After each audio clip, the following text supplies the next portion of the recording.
Hi, everyone. Doc T here with another episode of the Horses Advocate podcast. Thank you so much for being here and joining me, where I try to help horses thrive in a human world. And it comes in many shapes and sizes. And I've tried to bring to you some really good quality information, not based on what everybody else says, but what this person's mind is thinking. Yes, this person's mind that has had experience with horses since 1973. So you can do the math. As of this recording, I'm just about to mark my 51st year with them.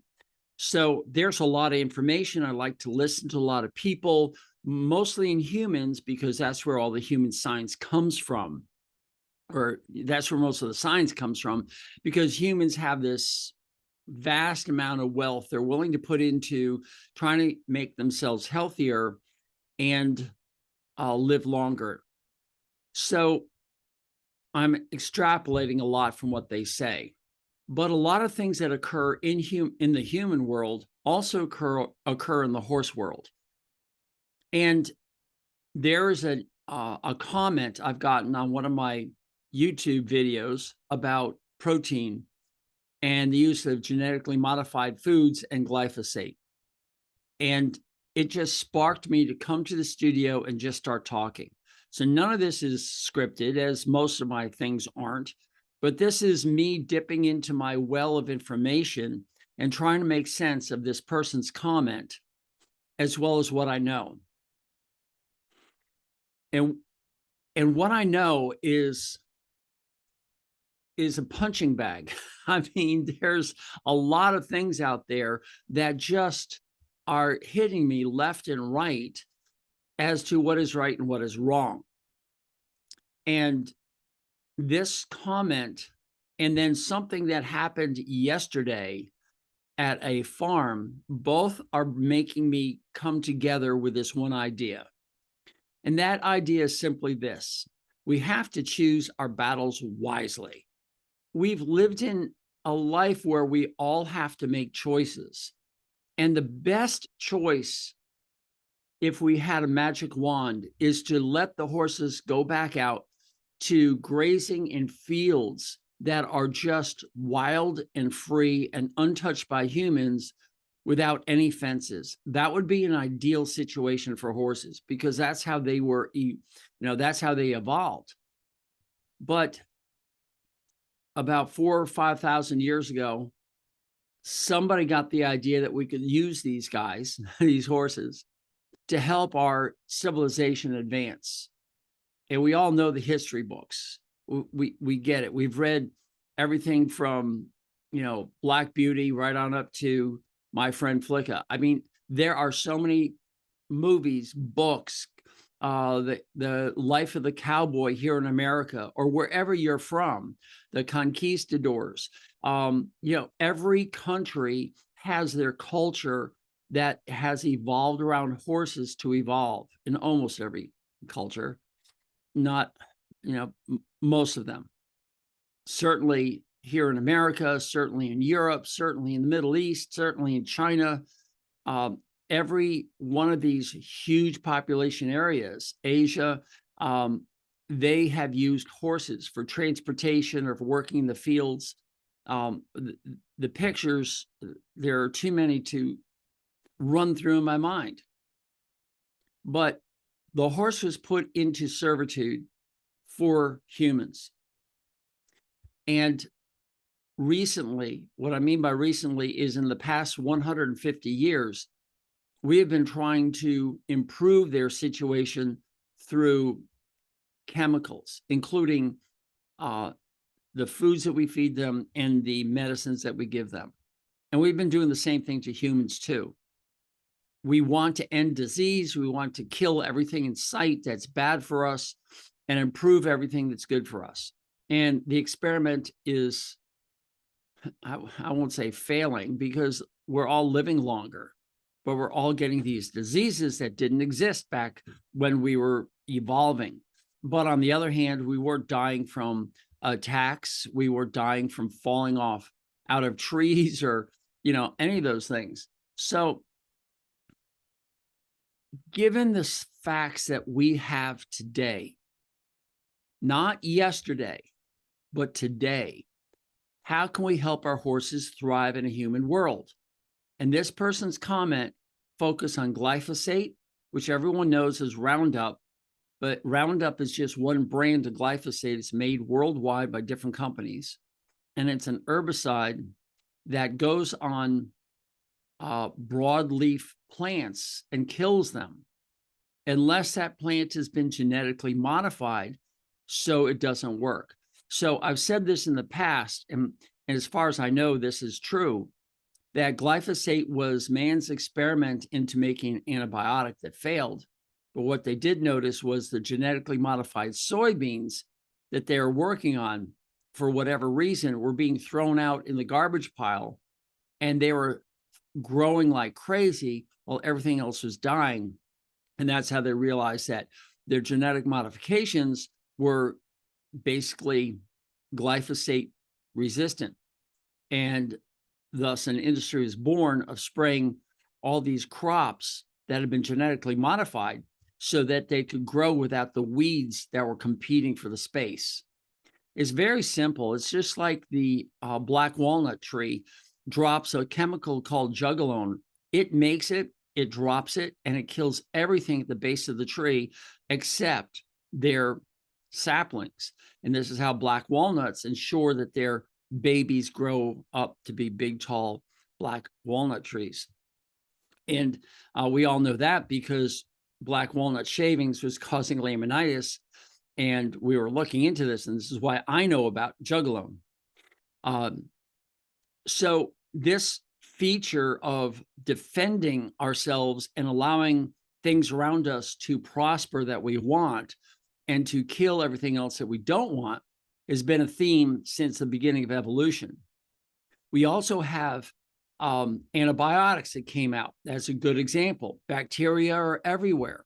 And we create an antibiotic that goes in and kills a certain bacteria and allows sick people and horses to overcome that infection and become healthy again. So the process is simple, but it is based on one theme. And that theme is simply this: it is to identify a problem and eliminate it. Just as a wild, crazy thought, I'm not saying good or bad on this. I'm not trying to make sides, but we invented weapons, all kinds of weapons, to make sure that adversaries were eliminated so we could live. And usually it was an adversary like a wild animal, and we would kill it and then we would eat it and everyone would prosper. Then we decided we'd kill other animals that weren't a problem, like bison or cattle or goats or sheep and swine and chickens. And we kill them using weapons, and then we eat them.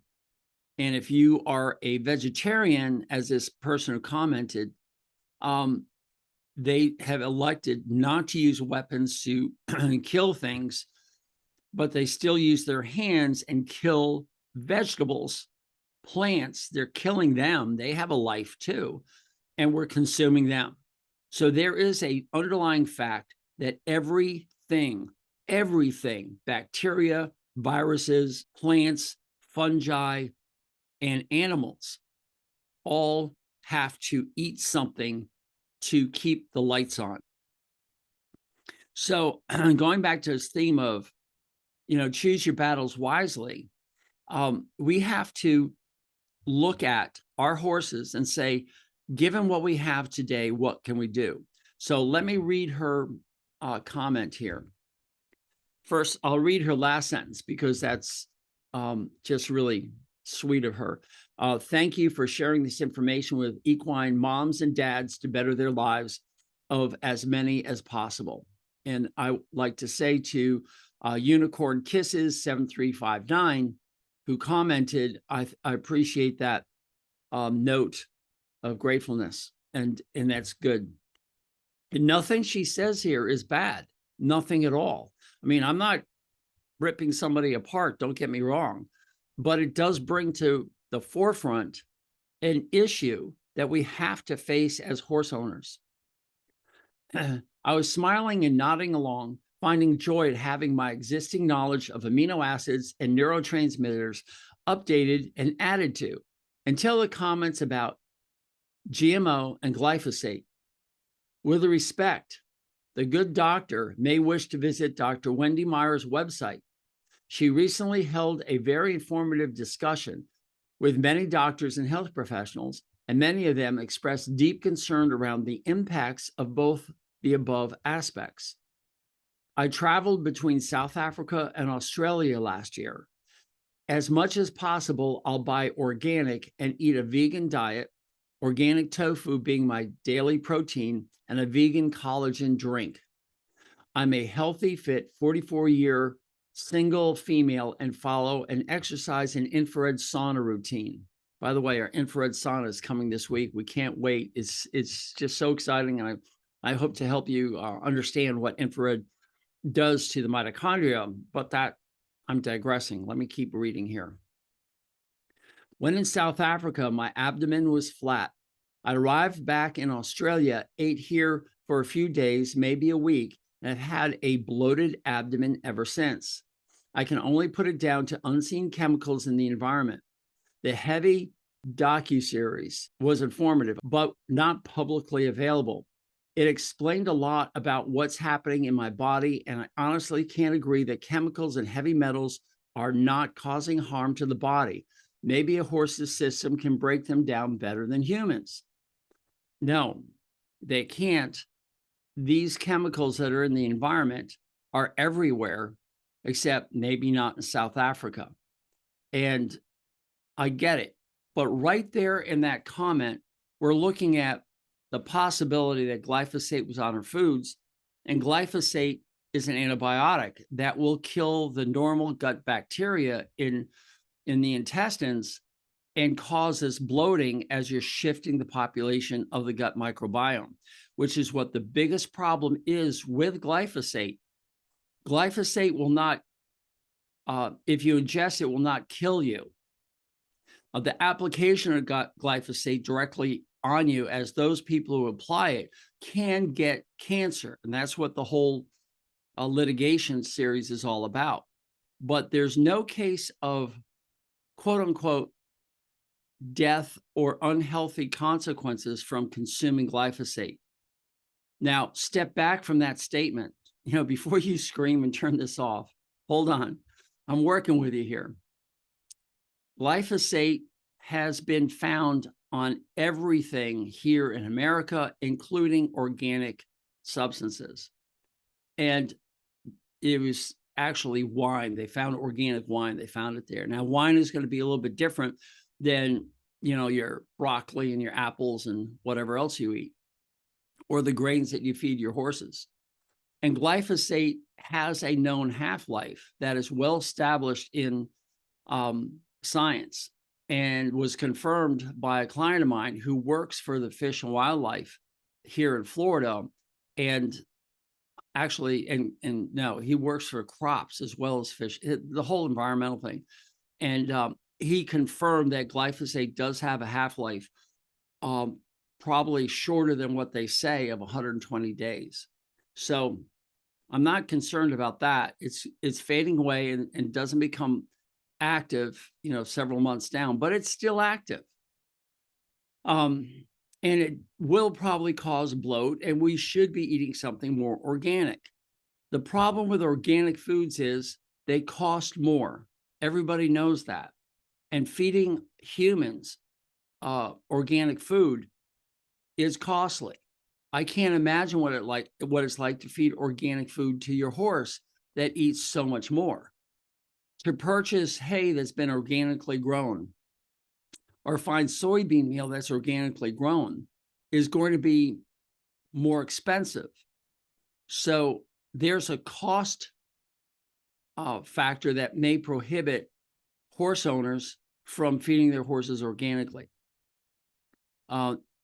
On the flip side, remember, choosing your battles wisely. You may say, I don't want genetically modified soybean meal because it's genetically modified. And yet you don't really understand what that means, other than it's not the normal soybean that was created by nature. It's been manipulated through science to be different. So it is a different food than what our systems were used to. And that's a valid point. But if you're going to be anti-soybean meal because it's genetically modified, you also have to be looking at every food that these grain companies put together that has soybean meal put in there, or that has grains that have been genetically modified, or even the hay that has been genetically modified. You'll have to examine each and every element that's being put into your horse, and you have to identify each one of those as being not genetically modified. But then you could also say, so what was the base plant that they modified? Was that genetically modified either through a virus or just natural selection? I mean, genetic modification is basically what's behind nature. And man has come in and said, hey, we can do this. We might be able to do a better job. Ha ha. It's not true, but almost every food out there is genetically modified. For instance, if you go to your search browser and just type in Roundup Ready Alfalfa, you're going to find a bunch of companies that will give you genetically modified alfalfa seeds that you can grow a crop on and apply glyphosate so you have a denser, more lucrative result or harvest because it's a denser product. So genetic modification has touched every agricultural product. So to be a vegan or a vegetarian, you're facing genetic modification everywhere. And it could still be organic, meaning that they haven't put the glyphosate on, but have you found out if it's genetically modified? And they could be certified genetically modified free and glyphosate free, and that's fine. That's great, but can you afford to feed your horse this way? And this is the biggest problem in the horse industry. We are so worried about the food that we're feeding it that we freeze. I mean, we don't know what to do. Ideally, you would take the fence down, let the horse graze, let it just travel, let it find its food in a natural source. If we can find fields with lots of untouched, unmodified pasture. But of course, that's silly. It's not going to work, not with high-speed vehicles. How are they going to cross the road without getting killed? To turn them loose and pick our fence up is just not going to work. Most of us don't have fields to put our horses out in. We don't have that option. So all we have is the bale of hay that we put in front of them. And then people listen to me and say, okay, we're going to go with forage only. We're going to feed whatever hays that we can find that we can afford. And, I suggest adding a protein source because chronic protein deficiency is at the root of most of the problems out there.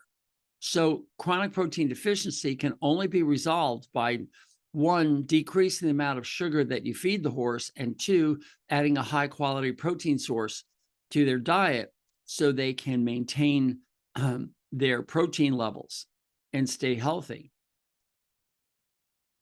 That's a battle I've chosen to fight.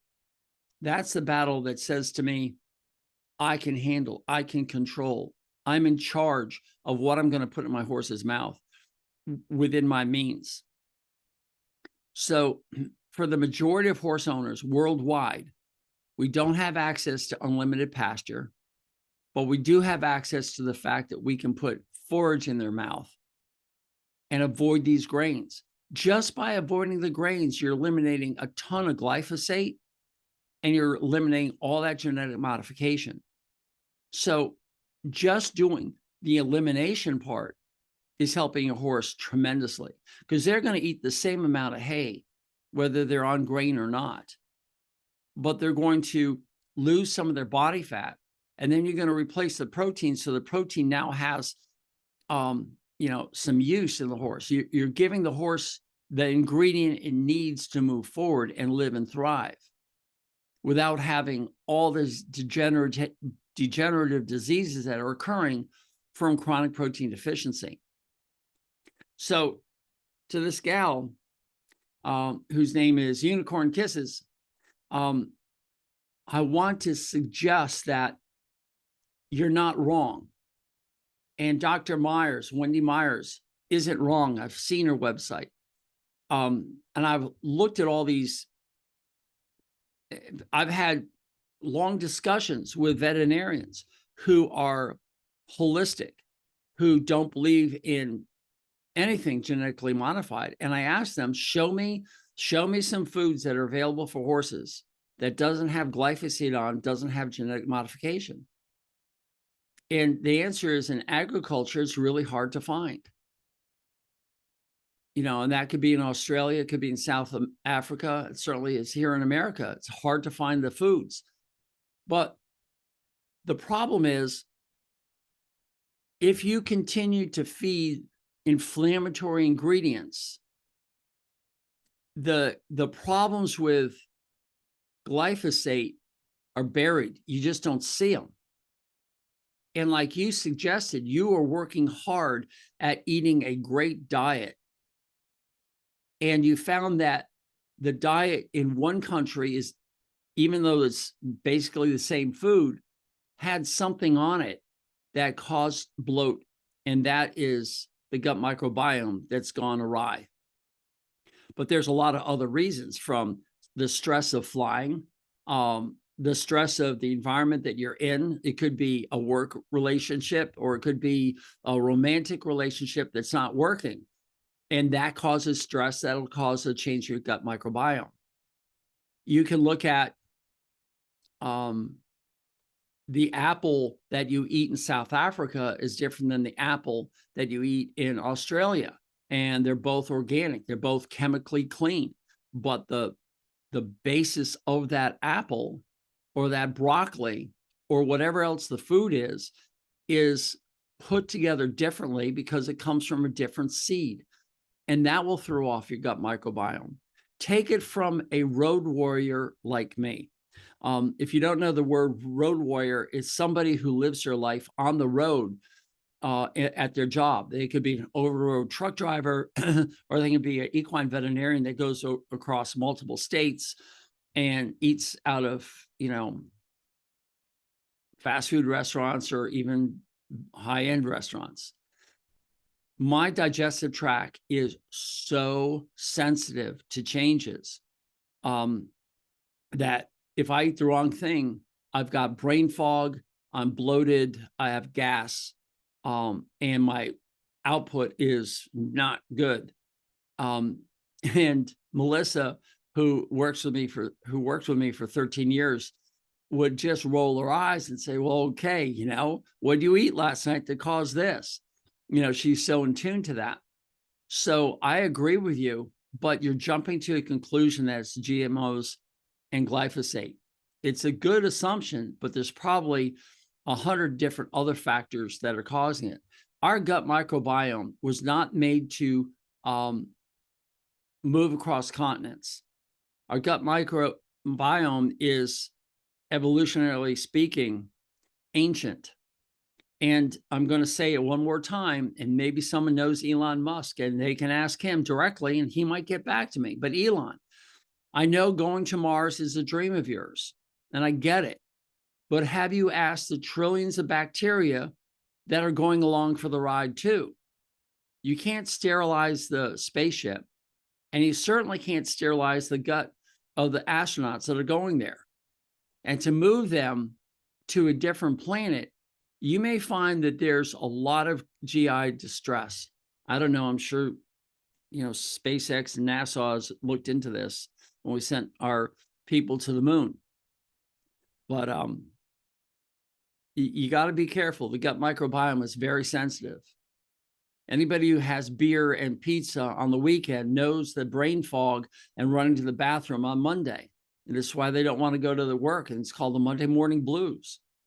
So here is a very intelligent person who's trying to expand her knowledge, and she's on the cutting edge of nutrition and red light saunas, and yet she's jumping to conclusions. There's no science behind this.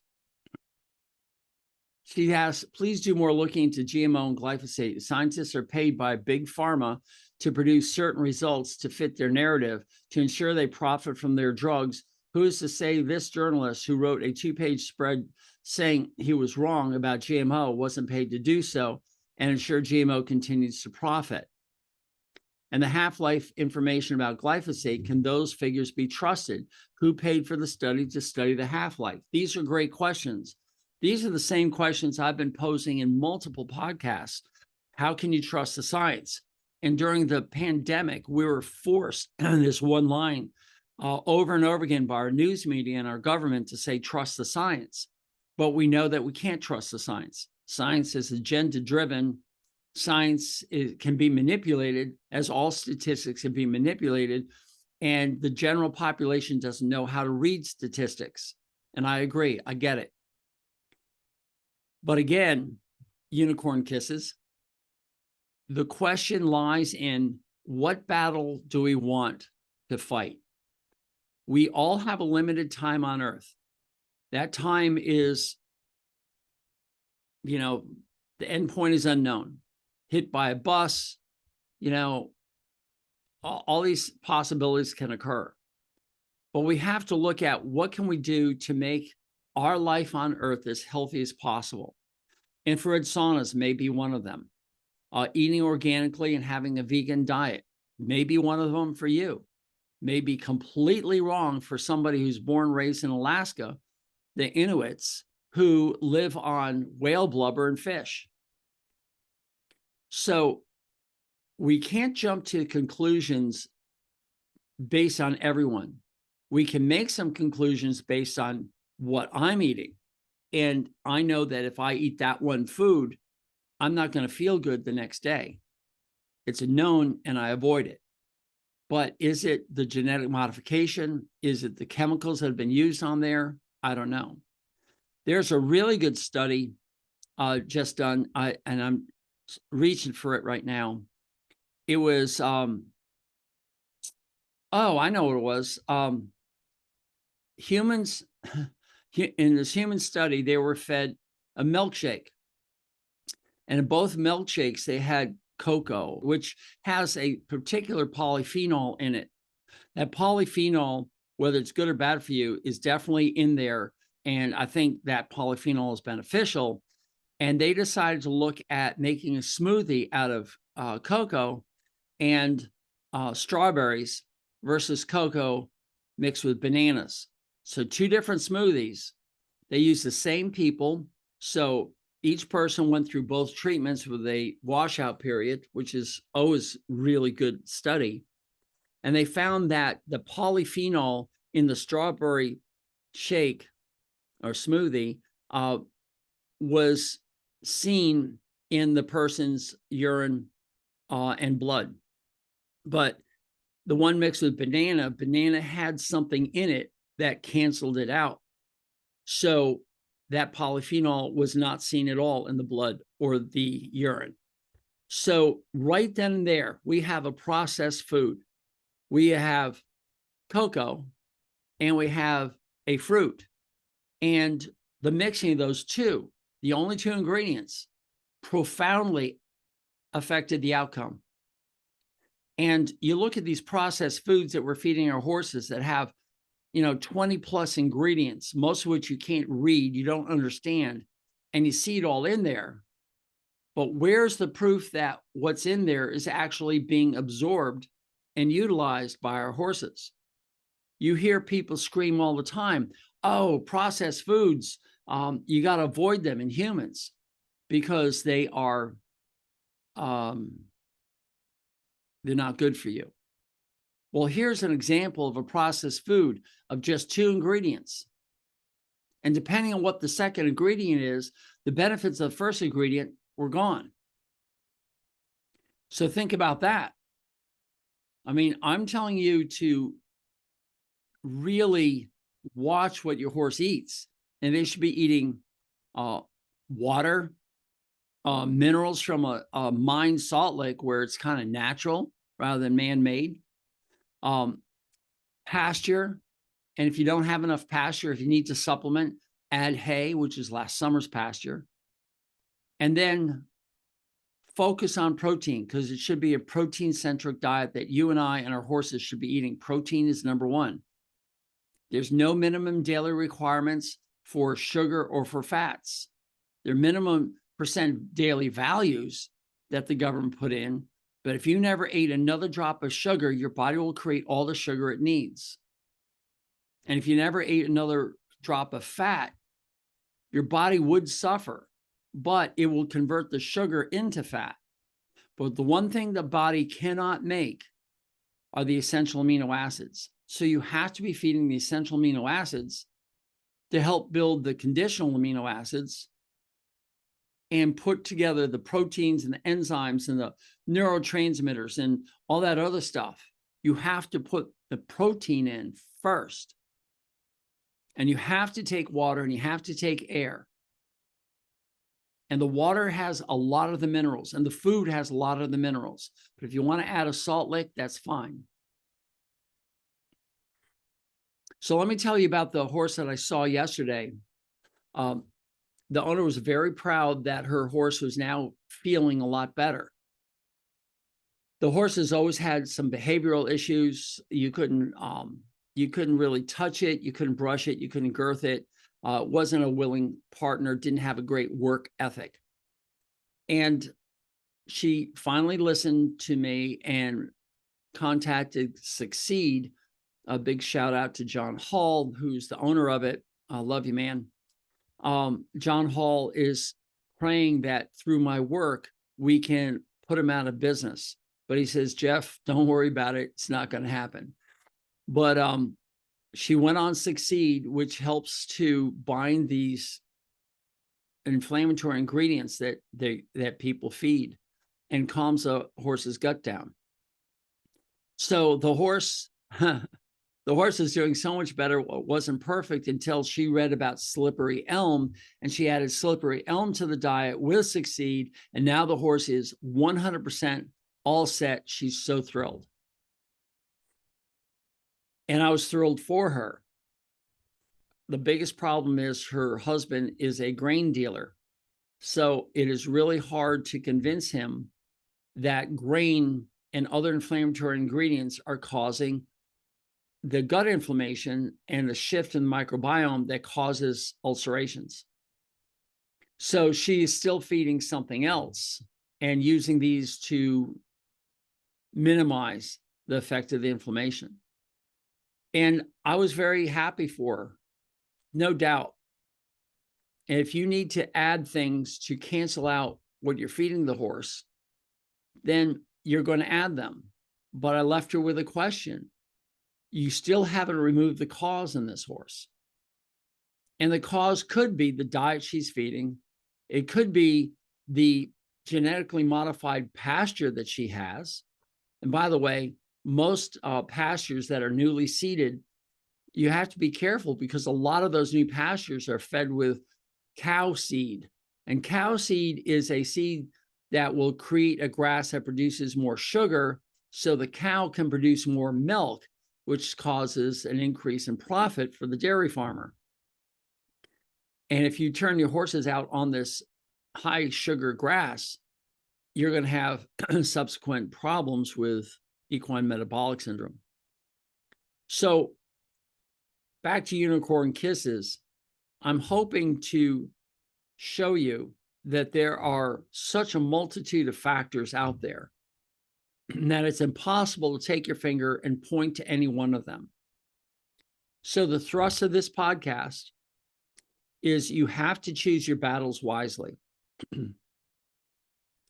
There is an ideal solution, and that would be to take your fence down, allow the horse to graze on all these waving fields of pasture, and you walk through the woods and pick up whatever's in there and work with the microbiome that's in nature. There's plenty of acres out there. But if you live in a urban area and you're trying to keep your horse the best you can, and I see all these farms in the urban areas, downtown, Miami. I was just there the other day. Such a huge urban population, and plopped in the middle of it was this small farm. I've seen farms in Louisiana, in New Orleans, surrounded by equipment that are sold to ships, like anchors the size of buildings. And there in the middle of all that was a farm. I can go countless times showing you farm after farm after farm where you turn out of the driveway left or right and you're in humanity. You can't get away from it. And I've also been to the farms where you turn out of the driveway left or right, and for as far as you can see, there's nothing but fields. The reality of keeping a horse today is that we can't let them live the way they evolved. But the reality also is that you and I can help the horse live as close to that as possible by avoiding processed foods, buying the best quality forage that we can, and adding a high quality protein source. And there's no better high quality protein source than soybean meals. This is why bodybuilders, human bodybuilders who are vegans, will eat soybean as their source of protein. And she eats organic tofu, and I believe tofu is soybean meal, or from soybeans. So you have to work with what you've got.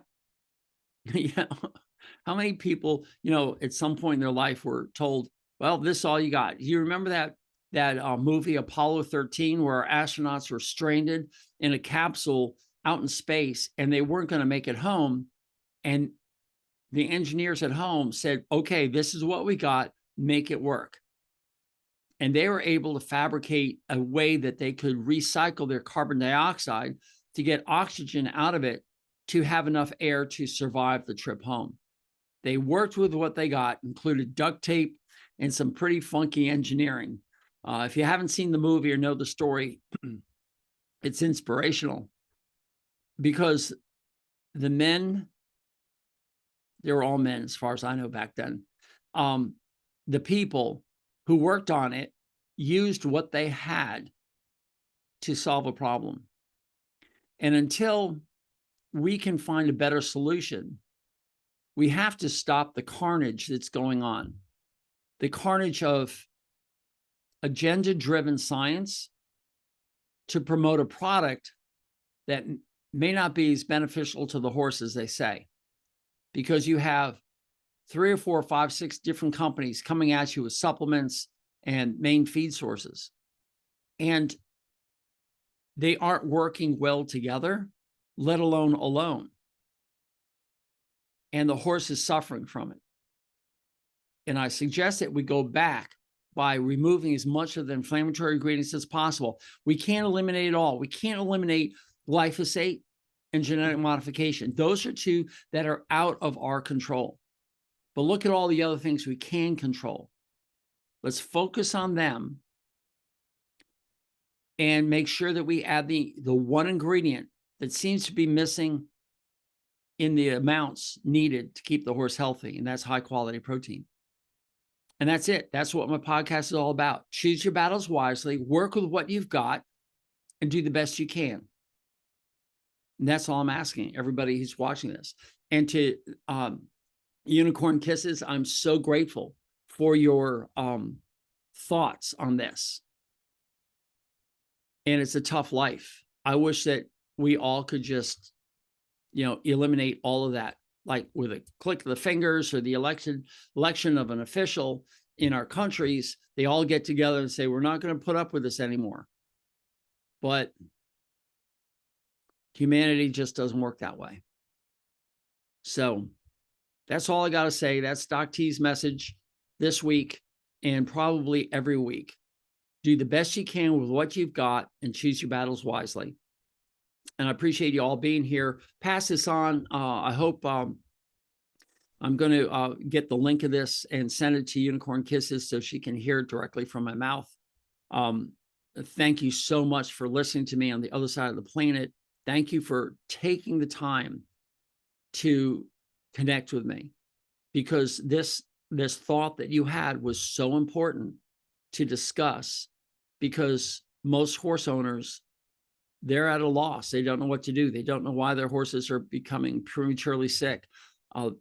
They have insulin resistance. They have metabolic syndrome. They have laminitis. They have Cushing's disease. They have all these diseases. Or in this one case, this horse was not doing well, not thriving, wasn't a happy horse. And when she told the veterinarian she was adding slippery elm, the vet rolls their eyes and says, well, do whatever you want to do. But, I've heard about that, but I don't really, I think you're just wasting your money. But I rolled my eyes to her and said, no, slippery elm has been well proven to help the gut, but you're not removing the cause. So it's all about the gut microbiome, folks. All right. Thank you so much for joining me, and I will see you next week. Take care. Bye. Hey, everyone. Doc T here. Thank you for listening to my content. Would you do me a huge favor? Would you please subscribe, comment, like, thumbs up, and give a star review? However it's presented to you, I want you to do that. There's two reasons. The first, of course, is to improve this product. This way I know what you like, what you don't like, what I can improve upon, what topics you want me to cover. But more importantly, it's also going to help others find me. And by doing that, you are now engaged in this mission of helping horses thrive in a human world. By you helping, we can reach others. And that I would be so grateful for. And remember, go to thehorsesadvocate.com for updates on this information. Thehorsesadvocate.com. And again, thank you so much for being here. Doc T out.